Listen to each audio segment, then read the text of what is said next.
तर आज तुम्हाला मी ह्या कुट्टीचा डेमो दाखवते।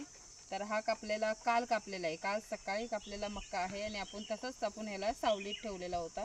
आज आपण कुट्टी करणार आहोत। तसाच आपला वला चारा, कडबा कुट्टी, त्याची पावडर कशी करायची हे तुम्हाला आज सर्व दाखवते मी। तर एका दादाची रिक्वेस्ट होती की कुट्टी वगैरे करताना मक्का वगैरे दाखवा, तर त्यांच्या रिक्वेस्टमुळेच मी तुम्हाला दाखवते मक्का कुट्टी करताना। तर कसं होतंय की समजा जर पाण्याचं प्रमाण जास्त असेल तर भाजी किसलेल्यासारखी ह्या मक्याची कुट्टी होईल, आणि जर पाण्याचं प्रमाण कमी असेल तर जसं कटिंग करतो भाजी तर त्याप्रमाणे ह्याची कुट्टी होते। तर अशा प्रकारे ही कुट्टी चालत असते। बघू शकता की कुट्टी कशी, चारा म्हणजे चारा कसा पडतोय, आणि इतर काय होतंय की चारा जास्त सुका तरी पाहिजे, नाही तर पाण्याचा प्रमाण हा कमी तरी पाहिजे। त्याने काय होतंय, व्यवस्थित कुट्टी होते। कुट्टी ही फास्ट होत असते। त्यामुळे समजा जर तुमच्याकडे माणसं जास्त असतील, 2 जर माणसं असतील मका टाकणारे, तर 1 तासामध्ये 500 किलो मका कुट्टी करू शकते ही। जेव्हा पण आपण कुट्टी करतो, जेव्हा अशी म्हणजे कुट्टी करायचा आपण विचार करतोय, त्यावेळेला मात्र एक लक्षात घेणं गरजेचं आहे की आपला जो कडबा आहे हा कडबा मात्र पूर्णपणे वाळलेला पाहिजे। नाहीतर काय होते, हा जो आमचा कडबा आहे हा थोडासा दमट आहे, आणि काय होतं आता समजा दिवसभर जरी ऊन असलं आणि तापलं तरी संध्याकाळची जी गार हवा येते त्याने तो असा दमट होत जातोय। त्यामुळे पूर्ण हा सुकलेला नाहीये, आणि काय होते प्रॉब्लेम येतो आपल्याला कुट्टी करते वेळी की पूर्ण असा बारीक होत नाही, आणि थोडंसं दमट असल्याने थोडा त्रासच होतो। मग अशी थोडीशी जाडसर कुट्टी करावी लागते, आणि जाडसर कुट्टी करून मग तिला वाळवून मग तिची पावडर केली जाते।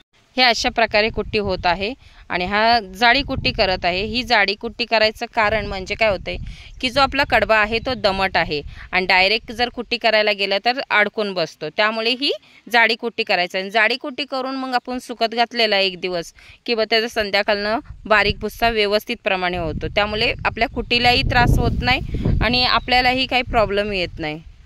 तर बघू शकता ही अशी मोठी कुट्टी येत आहे, आणि हे कडब्याची जाडी कुट्टी आहे, आणि अशा प्रकारे ही कुट्टी होत आहे। आणि हे दमट असल्यामुळे थोडं थोडं टाकायला लागते, नाहीतर मग घास पकडतो, आणि थोडं थोडं टाकल्यावर व्यवस्थित असं बाहेर येतो। बघू शकता कशी जाडी कुट्टी आहे, आणि अशा प्रकारे करून मग आपण त्याला सुकवून त्याची पावडर करत असतो। आता ही जे आहे हे आपलं सर्व जाड कुट्टी केलेली आहे, आणि आपण आता उन्हात दिवसभर सुकवलेलं आहे। तसंच बघा एवढी जाड ही कुट्टी होते ह्याची, आणि ही जाड कुट्टी आपण उन्हात सुकवून मग ह्याची पावडर करतो। आता ह्याची सर्वाची पावडर करणार आहे, तीही तुम्हाला दाखवते। जर समजा तुमच्याकडे गाई म्हशी वगैरे असतील तर अशी जाडी कुट्टी जरी करून तुम्ही स्टोरेज केलात तरी चालेल, कारण की गाई जी म्हशी असतात ह्यांच्यासाठी कुट्टी चांगली आहे, ती खातात। पण जी आपली मेंढरं आहेत ती मात्र अशी कुट्टी खात नाहीत। त्यांना बारीक पावडर जो भुस्सा आपण आता करतोय तशीच कुट्टी असली तर ते व्यवस्थित प्रमाणे खातात, नाहीतर जरी असा कडबा टाकला तरी ती पूर्ण खात नाहीत, आणि अशी कुट्टी टाकली तरी ते सुद्धा खात नाहीत। यासाठी मेंढरांचं नियोजन करते वेळी आपल्याला हे सर्व करणं भाग पडतं, आणि ह्याचा जो पावडर आता आपण करतो हे मेंढरांसाठी करून स्टोरेज करणं गरजेचं असतं। आता जी ही आपण कुट्टी करत आहे ही लास्ट स्टेजवर आहे। आता हे तापलेलं आहे आणि आपण त्याचा भुसा करत आहोत। बघू शकता पूर्ण पावडर अशी बाहेर येत आहे ह्या कुट्टीतनं। आता हा आपण म्हणजे स्टोअर करण्यात हा रेडी झालेला कडबा आहे, ह्याला आता स्टोअर केलं तरी चालणार आहे आपल्याला। ही आपली कडब्याची लास्ट स्टेज, आता ही पावडर केलेली आहे, ही बघा ही आपली कडब्याची लास्ट स्टेज, कारण की आता ह्याच्यानंतर आपण स्टोअर करून ठेवायचं आहे। आणि आता जर समजा तुमचा कडबा चांगला सुकला असता तर मात्र डायरेक्ट अशी पावडर झाली असती, पण हा जो आपला कडबा आहे तो मात्र दमट असल्यामुळे त्याला 2 प्रकारे करायला लागते। एक जाडी कुट्टी करून सुकवावं लागतंय, आणि त्याच्यानंतर मग ही अशी पावडर करायला लागते।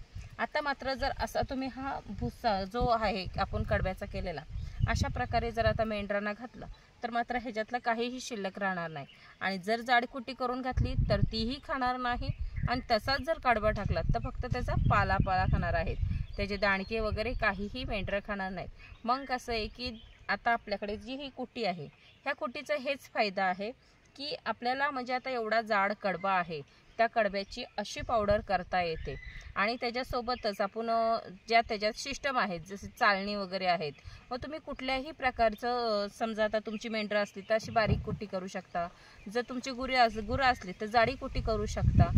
असा जो आपण कडबा स्टोरेज करतो त्याला जागाही जास्त लागते आणि एक आहे की समजा आता आमच्या भागासारखा असेल तर तो प्रॉब्लेम पण खूप येतात, पण जर असा स्टोअर केला तर कुठलाही आणि कसलाही प्रॉब्लेम येत नाही, आपला चाराही वाया जात नाही. त्यासाठी आपली अशी जी कुट्टी आहे ती सगळ्यात फायदेशीर आहे. आता हे आपलं झालं कडब्याचं. तसंच आपण जेव्हा लेंडी पावडर करतो त्यालाही सेम जे प्रोसेस आहे. त्या लेंड्या आपण काढून सुकवून मग त्याला असं चाळणी जे आहेत आपल्या बारीक वगैरे त्या लावल्या की त्याची पावडरही होते. मग अशा प्रकारे आम्ही त्या लेंड्यांची पावडर करतो. फक्त एवढंच आहे, लेंड्यानं सुकवायला लागतं. तसंच आपल्या ह्या कडब्यालाही सुकायला हे लागतंच. मात्र नंतर जे आपण मशनीत टाकल्याच्या त्याच्यानंतर जी पावडर येते, जसं आता कडब्याची आहे, चांगले मेंढरांसाठी आहे, आणि आपली जी लेंड्यांची पावडर आहे आपल्या जे ही चारा वगैरे लावू त्याच्यासाठी सगळ्यात चांगला असा खत होतो त्याचा.